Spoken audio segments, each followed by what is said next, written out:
कि मोहम्मद यूनुस बड़े घबराए हुए थे। अब मोहम्मद यूनुस को रिसीव किया तो मोहम्मद यूनुस का बॉडी लैंग्वेज और कॉन्फिडेंस बिल्कुल नहीं था, जीरो था बल्कि यहाँ तक भी लोगों ने मशवरा देना शुरू कर दिया कि इससे पहले कि बांग्लादेश, पाकिस्तान और चीन कुछ मिलकर नॉर्थ ईस्टर्न स्टेट्स को फर्दर डिस्टेबलाइज करें, ये वक्त आ गया है कि भारत बांग्लादेश के खिलाफ एक्शन लेकर चिटागोंग पे ही कब्जा कर। मोदी जी और मोहम्मद यूनुस साहब ने बड़े अच्छे से एक दूसरे से हाथ मिलाया, बातचीत की। भारत हमेशा से क्रेडिट लेता रहा है कि जी बांग्लादेश बनाने में हमारा रोल रहा है, यानी कि भारत का रोल रहा है। ये वो जो जब उनको वेट नहीं किया और वो बैठ गए और ना ही उन्होंने मोदी साहब ने उनको हाथ हिलाया या कुछ किया, वो मतलब मुझे कोई परवाह नहीं है तुम लोगों की, ये है तरीकाकार। That's how basically Narendra Modi made. ओ देखिए, India is a big player, India को जारी बात है विन करना पड़ेगा।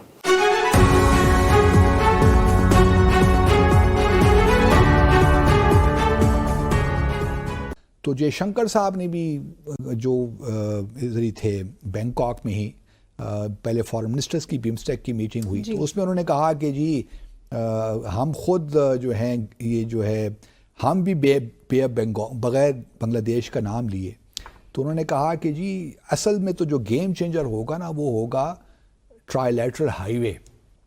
ट्राइलैटरल हाईवे क्या है?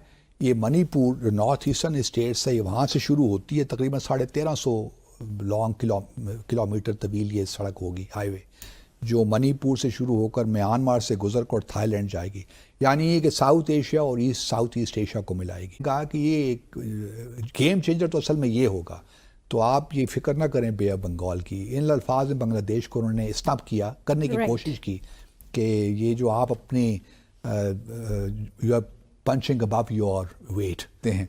तो मोदी साहब, यूनुस साहब को उन्होंने गले नहीं लगाया और सिर्फ हाथ अलबत्ता ज़ोरदार उन्होंने मिलाया, ज़ोर से, लेकिन स्माइल अगर आप उनको कैमरे के सामने ही देख रहे हैं तो उस तरह वो एक बॉर्न हॉमी जो होती है उस तरह नज़र हमें नहीं आई। तो बांग्लादेश एक लिहाज से बड़ा पिवट, बड़ा इंपॉर्टेंट रोल प्ले कर रहा है इस बिम्स्टेक में, लेकिन ऑब्वियसली इसमें 3 साउथ जो सार्क के मेंबर हैं, 3 सार्क के मेंबर वो इसमें शामिल नहीं हैं, जिनमें अफगानिस्तान, पाकिस्तान और मालदीव्स है। हमको निकाल कर बाकी सारे सार्क के मेंबर्स में शामिल हैं, इसमें नेपाल, भूटान, इंडिया, बांग्लादेश, श्रीलंका हैं। तो इस कॉन्टेक्स्ट में अगर देखिए तो भारत का फोकस बिम्स्टेक है, सार्क नहीं है जी। इस मुलाकात में यकीनन डॉक्टर यूनुस ने सार्क की उसके रिवाइवल के लिए भी बात की, क्योंकि मोरीबंद हो गई है ना अपना जो है सार्क, तो उसके रिवाइवल की बात भी की होगी, क्योंकि ओरिजिनली अगर आप देखिए तो सार्क भी बांग्लादेशी का इनिशिएटिव था जी। प्रेसिडेंट इरशाद हुसैन हुआ करते थे उस ज़माना, 1985 से पहले की वो बातें हैं ये। तो उन्होंने प्रोपोज किया था और आइडिया यही था कि रीजन में किस तरह इंटीग्रेशन की जाए, इकनॉमिक इंटीग्रेशन। लेकिन मेरा नहीं ख्याल कि भारत इस वक्त इंटरेस्टेड है इसमें, सार्क में। वो बिम्स्टेक पे ही फोकस करेंगे। जैसे ही वो जो सेटिंग थी, जो रूम था जहाँ पे नरेंद्र मोदी पहले ही बैठे हुए थे और मोहम्मद यूनुस का डेलीगेशन आया, तो आपने देखा कि नरेंद्र मोदी ने उनको रिसीव किया तो इतना कोई लंबा चौड़ा आई कांटेक्ट नहीं दिया, कि एक खातून आई और उसने मोहम्मद यूनुस के हाथ में एक सफ़े दे दिए, कुछ पेपर दे दिए, जिसके ऊपर जारी बात लिखा हुआ था। और वो लिखा जो हुआ था, वो क्या लिखा हुआ था, वो जारी बात पॉइंट्स थे, टॉकिंग पॉइंट। नरेंद्र मोदी के हाथ में कुछ भी नहीं था। सो जब आप पेपर लेके बैठते हैं तो इट मीन्स कि आप कोई गुजारिशात करना चाहते हैं। जब आप अपने हाथ से खाली बैठे होते हैं तो it means you are confidence, you have nothing to say, you are nothing to worry. वो पेपर उनको एक खातून ने पकड़ाया और नरेंद्र मोदी से उन्होंने फिर बातें की, जो गपशप हुई, लेकिन उनका जो कॉन्फिडेंस था नरेंद्र मोदी के मुकाबले में, that was shaky. Narendra Modi ने कोई लंबी चौड़ी आई कॉन्टैक्ट उनके साथ नहीं किया।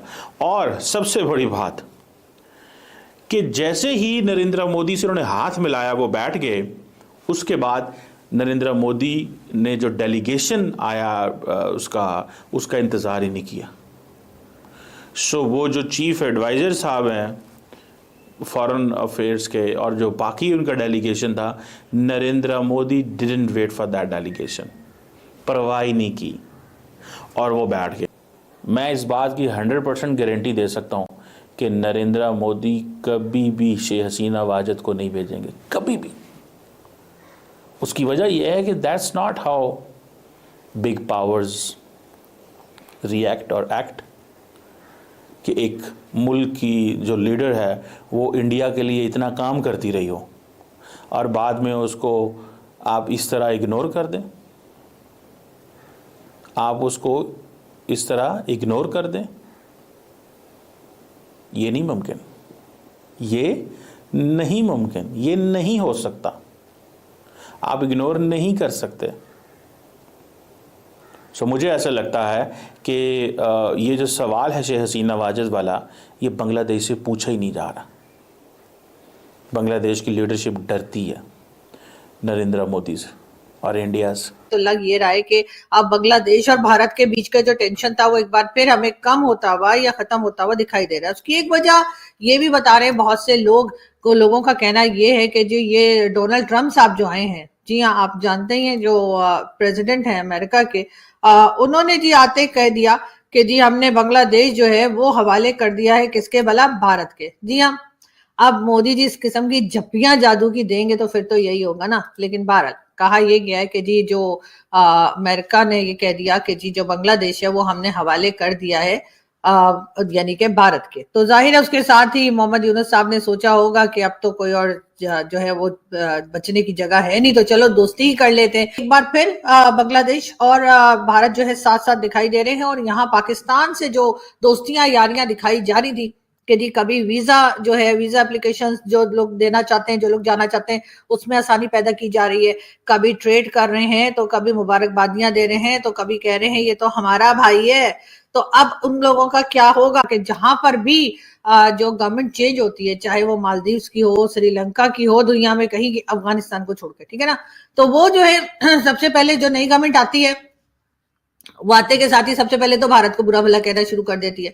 भारत ऐसा, भारत वैसा, और सारे वो काम करते हैं जिससे कि भारत और ज्यादा नाराज हो जाए या भारत के साथ और टेंशन बढ़ जाए। लेकिन उसके बाद जो है वो एकदम से पलटा खाते हैं और उसके बाद भारत की वाहवाही शुरू कर देते हैं। और इसी में मालदीव्स भी है, श्रीलंका भी है और अब जो है उसमें शामिल हो गया है बांग्लादेश भी।